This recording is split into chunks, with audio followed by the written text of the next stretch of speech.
Hello friend, आज account के हम अपनी क्लास में संपत्तियों तथा दायित्वों का पुनर्मूल्यांकन एवं जनरल प्रविष्टि। देखिए, जब कोई पार्टनर प्रवेश करता है तो उस तिथि पे क्या करते हैं, हम संपत्तियों और दायित्वों का पुनर्मूल्यांकन करते हैं, है ना। उनको रिवेल्युएट करते हैं। तो यही है revaluation of assets and liabilities and journal entry. तो जर्नल एंट्री कैसे होगी? वैसे तो सिंपल है कि हम क्या करते हैं, पहले हम क्या करते हैं कि रिवैल्यूएशन अकाउंट बनाते हैं, उसमें पोस्टिंग कैसे होगी। लेकिन जब तक हमें जर्नल एंट्री नहीं आएगी हम पोस्टिंग नहीं कर पाएंगे, है ना। तो हमारे पास क्या है कि क्वेश्चन नंबर है 29 का ए। अब 29 का ए क्वेश्चन तो है, लेकिन ये है एस के सिंह की बुक का। अब इसमें क्या लिखा है, जैसे कि मैं बुक में पढ़ रहा हूं, तो बुक में लिखा है एक्स तथा वाई एक फर्म में साझेदार हैं। जेड को 1/4 भाग के लिए प्रवेश दिया जाता है। नए साझेदार के प्रवेश पर निम्नलिखित के लिए फर्म की पुस्तकों में जर्नल की प्रविष्टियां कीजिए। इंग्लिश में पढ़ लेते हैं एक बार। X and Y are partner in the firm. Z is admitted for 1/4 shares. Make entries in firms books for the following on the admission of ये पार्टनर्स। ठीक है, तो हमने क्या करना है, जर्नल एंट्री करनी है उस फर्म की पुस्तकों में जब क्या करता है, जेड प्रवेश करता है 1/5 शेयर्स के लिए। अब जो जर्नल एंट्री होएगी वो रिवेल्युएशन की होएगी। यहाँ पे ये बात बिल्कुल ध्यान में रखना है आपने, ठीक है।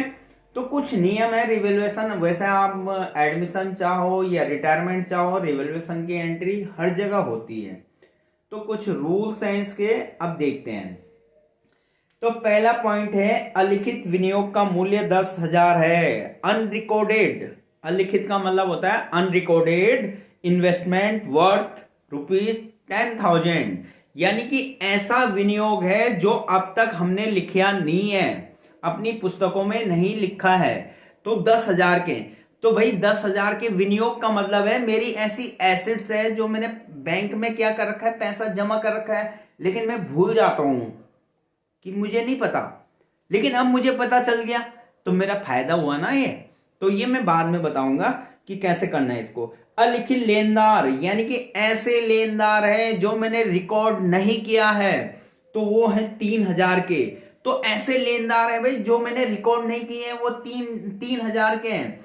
तो लेनदार का मतलब जिन्होंने मेरे से पैसा लेना है, ये बात ध्यान में रखना, जिन्होंने आपसे लेना है, यानी कि हमारी फर्म से जिन्होंने पैसा लेना है। दूसरा है भवन के मूल्य में वृद्धि, हमारे जो बिल्डिंग है उसकी वैल्यू बढ़ रही है, तो ये हमारा प्रॉफिट होगा। फर्नीचर पर ह्रास है, डेप्रिसिएट वैल्यू है, डेप्रिसिएट फर्नीचर, वैल्यू नहीं बोलेंगे, डेप्रिसिएट, हमारा फर्नीचर डेप्रिसिएट हो रहा है, यानी कि उसकी वैल्यू क्या हो रही है, कम हो रही है। इसकी जर्नल एंट्री करनी है ना। तो कैसे करेंगे भाई, देखिए। तो जर्नल एंट्री में क्या होता है, हमारी जो एसिड्स बढ़ती है, एसिड्स का जो बैलेंस होता है डेबिट बैलेंस होता है, पहली बात ये ध्यान में रखना। एसिड्स बढ़ रही है तो डेबिट में होगी, और रिवेल्युएशन अकाउंट क्या होगी, क्रेडिट में होगा। अब दूसरी बात यहाँ पे क्या है, हम कंबाइंड एंट्री करेंगे, ठीक है। तो सबसे पहले जर्नल एंट्री के कॉलम, जर्नल एंट्री के कॉलम आपको पता ही होंगे, ये हमारा जर्नल एंट्री,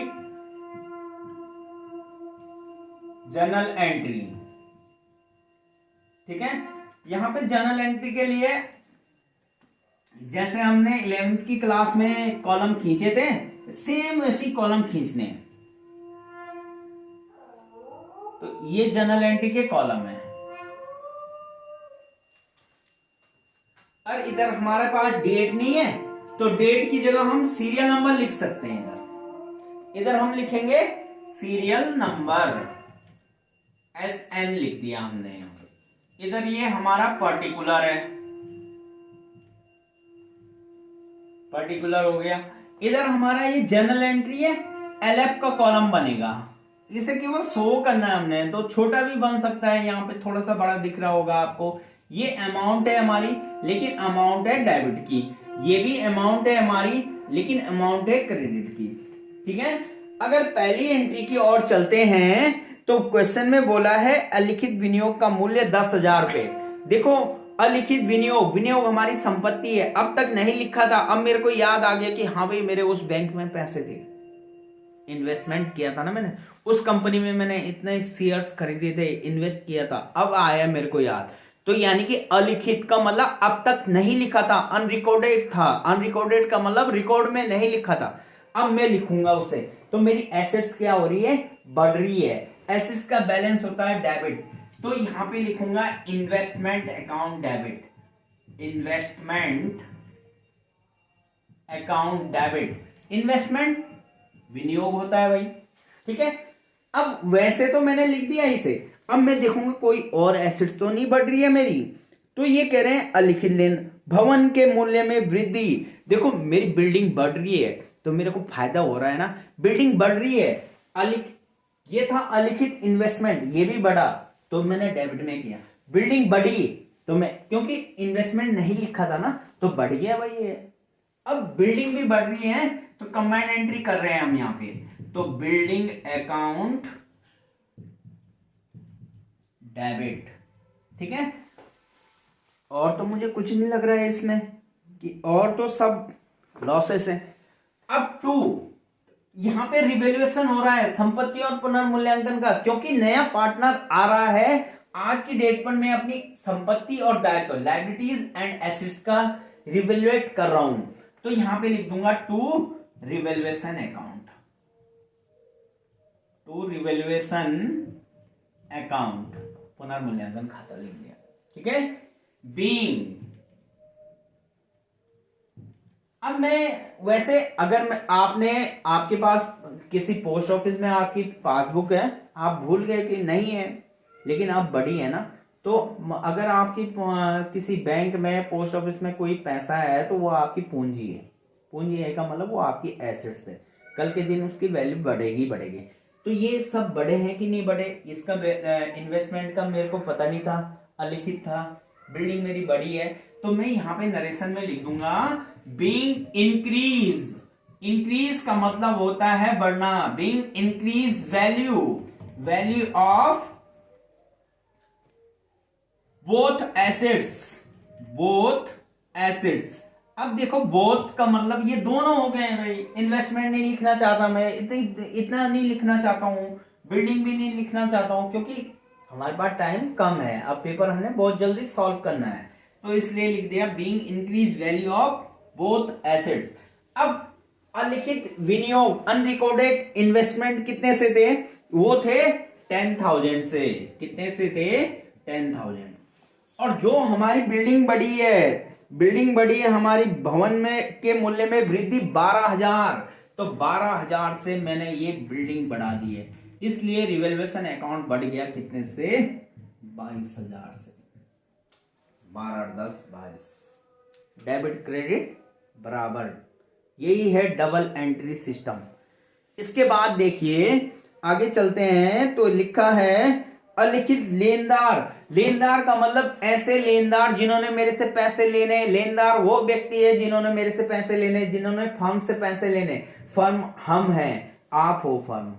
ठीक है, तो हमसे पहले पैसे लेने तो हमारी लायबिलिटी बढ़ रही है, लॉस हो रहा है। जब हमें लॉस होता है तो रिवैल्यूएशन अकाउंट डेबिट होता है।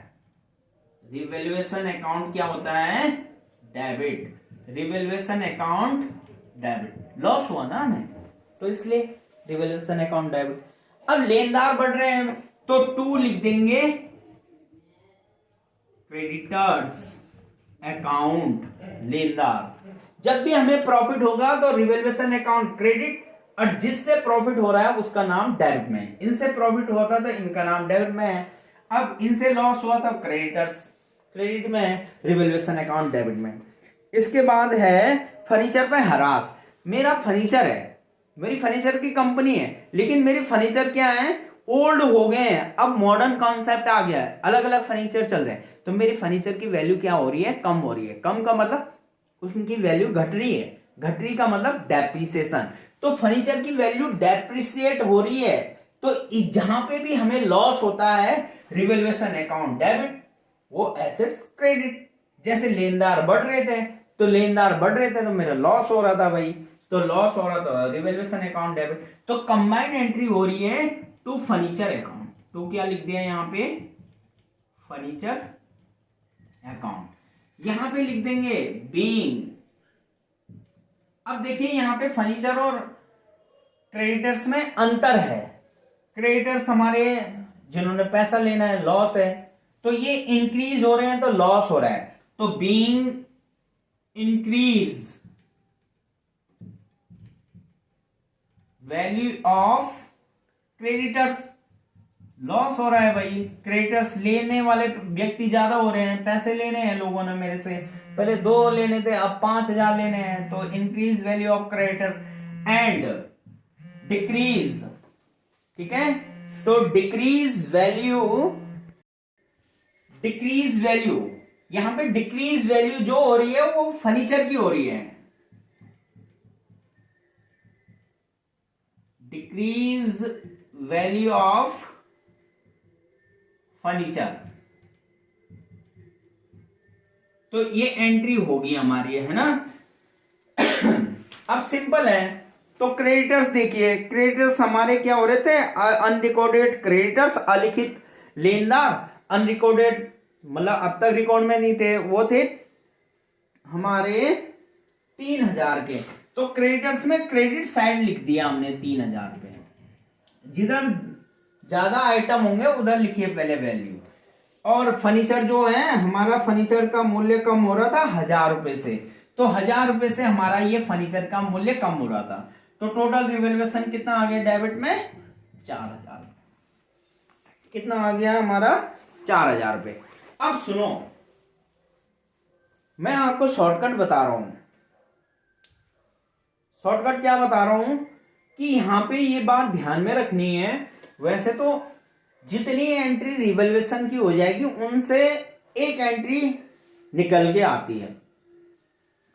अब यहां पे 2 ही एंट्री थी, मैंने कंबाइंड एंट्री करी। वैसे तो 1 2 3 4 एंट्री हो सकती थी, मैंने कंबाइंड कर दी, तो ये समझ गए होंगे।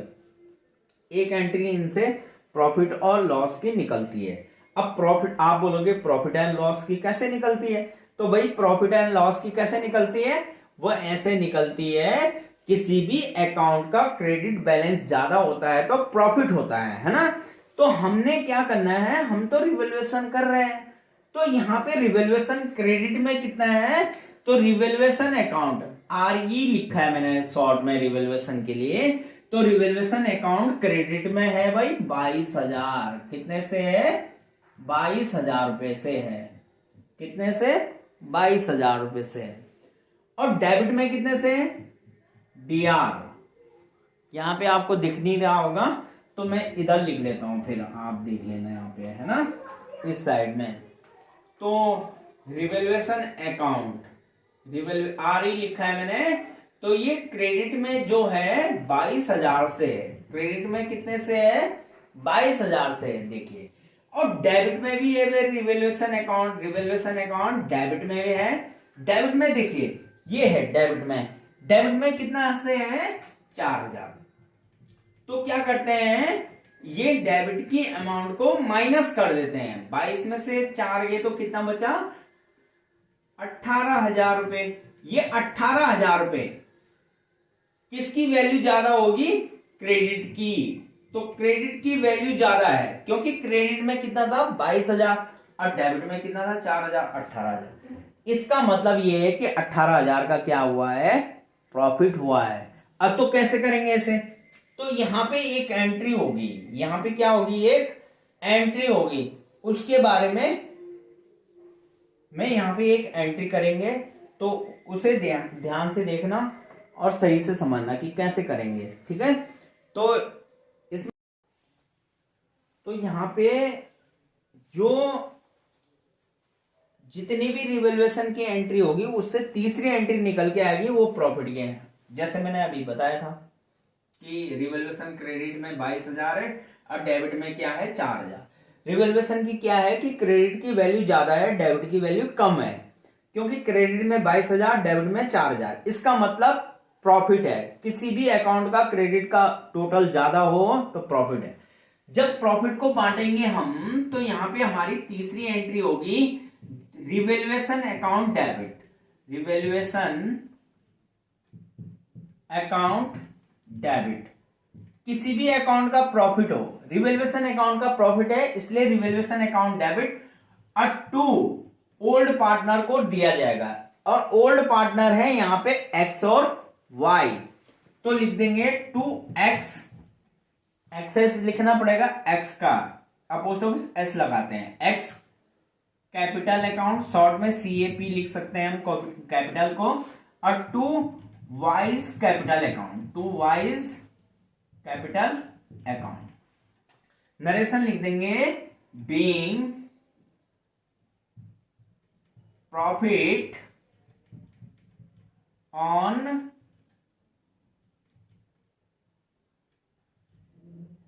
revaluation account, being profit on revaluation account transfer to old partners capital account, ये एंट्री होगी। हमारा जो रिवैल्यूएशन अकाउंट का प्रॉफिट आया था, मैंने आपको बताया रिवैल्यूएशन अकाउंट को हमने पहली एंट्री में देखा कि 22,000 से थी, दूसरी एंट्री में देखा कि रिवैल्यूएशन अकाउंट 4,000 से डेबिट था, तो 22 में से 4 गए तो 18,000 रुपए था। अब इनका ओल्ड रेशियो देखना है एक्स और वाई का, तो एक्स और वाई का ओल्ड रेशियो कितना है ये अगर हम बुक में देखेंगे तो उसके हिसाब से बांटेंगे। तो बुक में अगर मैं देखता हूं तो बुक में एक्स और वाई का कोई ओल्ड रेशियो नहीं दिया है, जहां पे साझेदारी संलेख बोलती है जहां पे कोई रेशियो नहीं दिया है, लाभ हो चाहे हानि हो दोनों को बराबर बांटिए। तो यहां पे भी मैं 18,000 को बराबर बांटता हूं तो 9,000 एक्स के हिस्से में आते हैं और 9,000 वाई के हिस्से में आते हैं। तो मैं समझता हूं कि आपकी समझ में सब क्वेश्चन आए होंगे, और आगे हम रिवैल्यूएशन अकाउंट के, partners capital account, balance sheet, ये लॉन्ग क्वेश्चन करेंगे, लेकिन हमें जर्नल एंट्री का फॉर्मेट पूरा आना चाहिए। तो इस क्लास में आपके लिए इतना ही, जो नहीं आएगा वो आप कमेंट में लिखिएगा, और मेरे चैनल को सब्सक्राइब करिए, लाइक करिए, जहाँ पे कोई आपको गलत लगता है तो उसके लिए कमेंट में बताइए।